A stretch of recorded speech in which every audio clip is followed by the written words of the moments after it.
E aqui nos estúdios nós estamos recebendo a Nadir Vilalva e a Neide Lima, que são nossas convidadas para falar de um assunto que interessa a todos, que é a convivência, a ressocialização, a inserção social de portadores do autismo.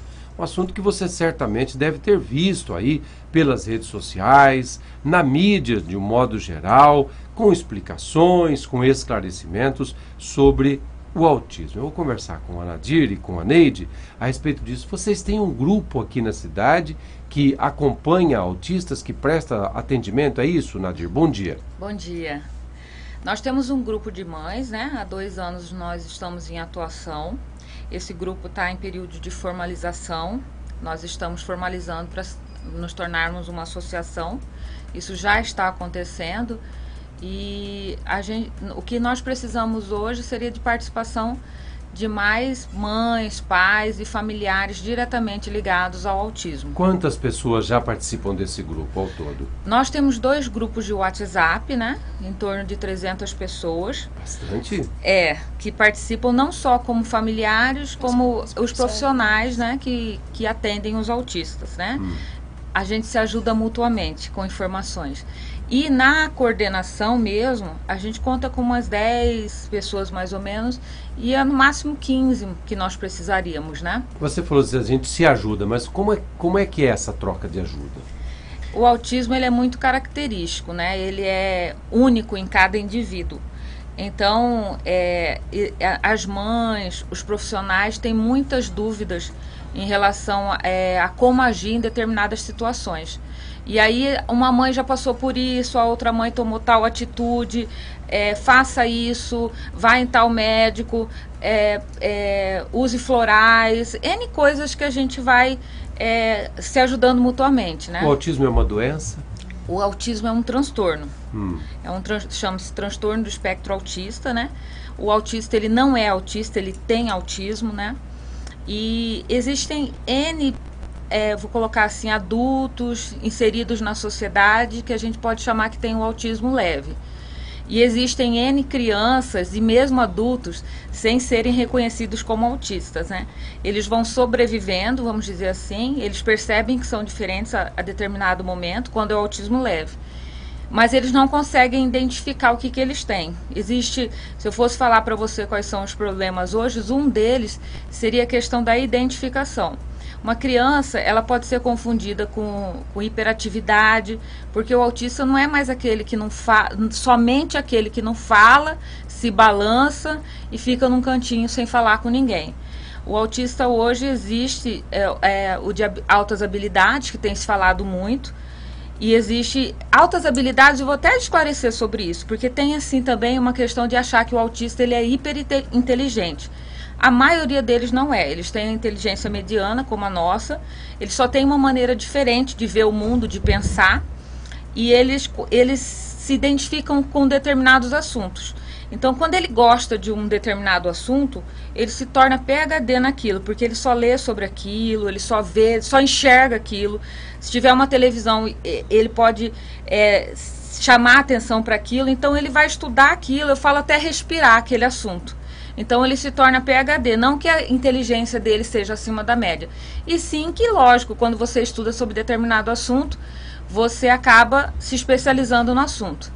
E aí eu chamo a atenção muito nas escolas, porque hoje é falado muito, a nível Brasil, 1 em cada 68 crianças é portador do transtorno do espectro autista. Pois é, Nadir, é importante a gente ressaltar que hoje, dia 2 de abril, é o Dia Mundial do Autismo, né? Sim. É importante a gente falar um pouquinho sobre essa data, sobre essa conscientização. E em Três Lagoas, vocês têm uma estimativa de quantas pessoas autistas temos aqui na nossa cidade, Nadir? Não, nós não temos uma estimativa. Primeiro que, como eu falei para você, o diagnóstico é um diagnóstico difícil quando você tem um autismo leve. Segundo, você tem a questão dos adultos, que também, a nível Brasil, não se tem um número exato mesmo, a gente se baseia no número mundial. E a questão também de que quando é diagnosticado, a negação da família. Porque muitas pessoas que não aceitam. Sim, muitas famílias, e existe o período de luto que a gente fala, né, que a gente assimila mas é depois... período de luto, que a gente chama, né? Luto? Luto é tudo que, assim, quando você recebe uma notícia negativa, você tem que ter aquele período de aceitação, de sofrimento, se for o caso, né? Sim. E quando você recebe o diagnóstico, por exemplo, ninguém se interessa por esse assunto se não for diretamente ligado. Aí você começa a pesquisar.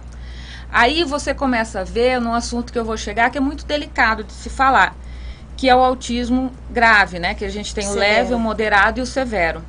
O autismo severo, ele tem automutilação, a maioria deles não fala, não se comunica.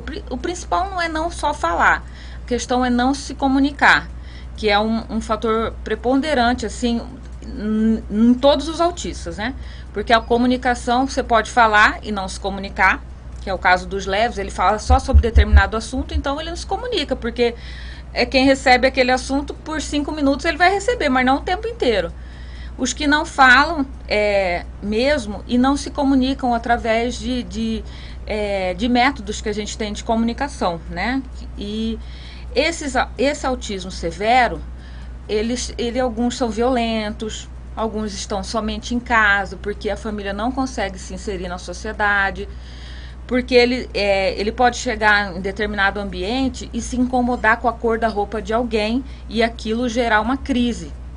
Entendeu? Ele pode se incomodar com o cheiro e aquilo gerar uma crise, porque aquilo lembra um cheiro que ele sentiu num momento que foi difícil da vida dele. Então ele volta lá e ele sente aquilo daquele momento. Então ele como você disse no começo, cada autista tem o seu problema, o seu transtorno. Não há uma regra geral. O Neide, o que é que mais tem se conversado no grupo de WhatsApp que a Nadir citou? Então, a gente conversa muito sobre, né, interage, como que agir com as crianças, porque muitas crianças são bem agitadas. Aí a gente tem um momento de conversar com as mães pra gente estar dialogando, o que tem que fazer, onde temos que correr, né? Igual ela falou assim do autista grave, do severo. Eles são severos, mas eles têm que ser bem trabalhados. Se ele não for bem trabalhado, moldado, eles vão ficar totalmente. É isso que é a nossa procura, né, Nadir? E aqui em Três Lagoas, tem acompanhamento por parte do poder público? Tem um local de atendimento específico, adequado para atender pessoas autistas? Muito pouco. Na verdade, assim, quem tomou essa responsabilidade para si foi a APAE, né? Tem uma ajuda do governo federal, né, como todas as APAEs, mas existe uma carência grande, precisa muita ajuda, especialização, porque é um assunto, vamos dizer assim, relativamente novo. O autismo é antigo? Tá, mas o autismo era tratado como, ele ficava em casa, ele era confundido com esquizofrenia. Era segregado? Era segregado, né? Era tido como esquizofrênico. Ele poderia se tornar violento. E assim, eu quero falar muito assim, com cuidado a questão da violência, porque senão, as mães se doem. Falam, não, porque falou que o autismo é violento e tal. Alguns indivíduos, em determinados momentos, em momentos de crise, eles podem se tornar assim um pouco violentos. Como os nossos filhos. Meu filho tem um autismo leve. Como que eu comecei a descobrir? Quando ele começou a aprender a falar, ele falava, eu vou te matar, eu vou te trucidar. Meu filho falava isso para mim, ele usava termos assim até, eu vou trucidar, eu vou te eliminar, entendeu? E aí, assim... Quantos anos, Nadir? A gente começou a tentar descobrir com 4 anos e nós conseguimos com 6. Eu tenho um tio de uma amiga minha que foi diagnosticado há umas 2 semanas com 69 anos de idade. Ele passou a vida com autismo, ele foi segregado, ele foi protegido da sociedade, mas essa proteção faz com que ele não seja inserido, que ele não consiga se desenvolver. Porque o autista ele pode ser muito bem aproveitado. Tanto qualquer um deles, tanto o leve, o severo. Por quê? Porque se você tiver a estimulação, o tratamento adequado, se você tiver uma forma alternativa de comunicação dele, que existe, essas formas alternativas existem, ele pode ser um profissional inserido em determinadas coisas específicas. Eles gostam muito de coisas específicas. Por exemplo, a IBM, essas empresas de tecnologia a nível mundial já têm um trabalho no Brasil de desenvolvimento desses autistas. O que ele gosta? Ele gosta disso aqui, desse determinado assunto. Tá, ele vai se especializar nisso. E ele se especializa muito. E ele pode ser muito, mas muito bem aproveitado na sociedade. Nessa linha da pergunta que a Ana Cristina fez, do poder público, vocês já citaram que há um pequeno atendimento e atrelado à APAE. O CAPES não tem um atendimento, o CAPES AD não tem nenhum atendimento, vocês já procuraram? Sim, o CAPES AD ele tem um atendimento só para adultos. Adultos. E muitos adultos não sabem, né? Como a gente falou, é muito confundido com a esquizofrenia. Então, esse atendimento, vamos colocar que o severo, o moderado, aquele que não pode estar inserido na educação nas escolas, ele está sendo atendido pela APAE. Que é lá no centro de reabilitação, cara? No SER, né? Na Avenida Filinto Miller? No centro de reabilitação no SER, né? Que é com a parte de saúde. E na escola, a APAE é a escola, né? Para tentar desenvolver, estimular, porque eles podem ser alfabetizados. Quanto ao atendimento particular, profissional, nós temos profissionais aqui em Três Lagoas, médicos, psicólogos, que saibam identificar, porque pelo que vocês estão citando, pelo que a gente tem ouvido falar, o diagnóstico não é fácil. Não. E nós temos profissionais que saibam dar esse diagnóstico e dar prosseguimento a um tratamento? Na verdade, nós temos uma carência geral, em todos os aspectos do autismo. Se você falar em relação à educação, existe uma preparação, existem cursos, existem treinamentos, mas é uma coisa meio nova, então existe uma carência muito grande. Na saúde, a gente viu uma carência ainda maior, porque assim, a fila de espera do SER é de 80 crianças, não só autistas, mas de todos os segmentos que são atendidos ali, então as mães realmente estão sem atendimento. Acho que estão em fila de espera, né? Vai ser quando a gente não sabe. Em questão de diagnóstico, foi um pedido nosso para a Secretaria de Saúde que houvesse uma equipe, a gente fala multidisciplinar, porque não tem que ter assim, no geral, um médico, um psicóloga, uma fono, uma TO, uma pedagoga, uma psicopedagoga, para uma equipe grande. Para que juntos eles consigam chegar ao diagnóstico. Tem diagnóstico que é simples, né? Que é feito pelo psiquiatra, neuropsiquiatra, mas existem diagnósticos que são mais difíceis, que são quando o autismo é leve. Como eu falei para você, às vezes você tem uma criança, eu vejo várias crianças, e eles estão ali agitados, aí você percebe uma deficiência na comunicação. Se você for perguntar pro pai e da mãe, ele tem amigo? O pai e a mãe falam, não, ele se dá bem com os primos, mas ele já levou um amiguinho em casa? Não, nunca levou. Então você começa a perceber. A diagnosticar praticamente.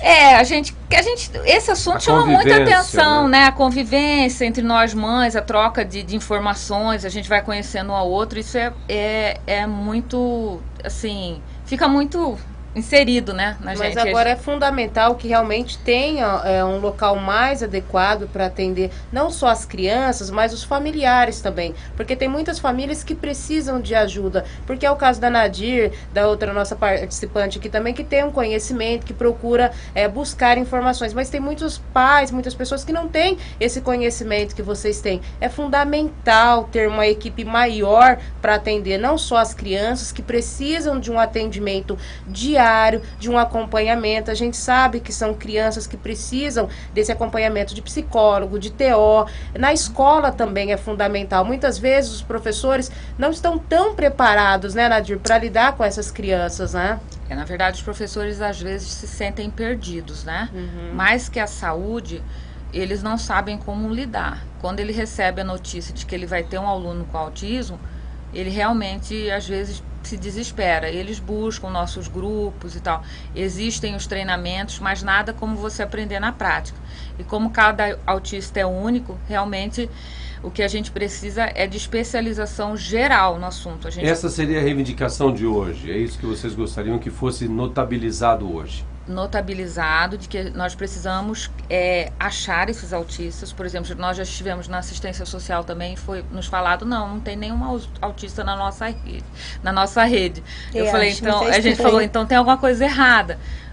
nós não estamos sabendo diagnosticar, ou eles estão em casa, ou eles estão em algum lugar. Porque se são 1 a cada 68, então vamos dizer que eles estão em algum lugar. Nós precisamos de ajuda, nós precisamos de especialização, nós precisamos de atendimento, nós precisamos auxiliar a PAI a se especializar em relação ao assunto, entendeu? Existe um atendimento que se chama ABA, que é análise aplicada para cada autista.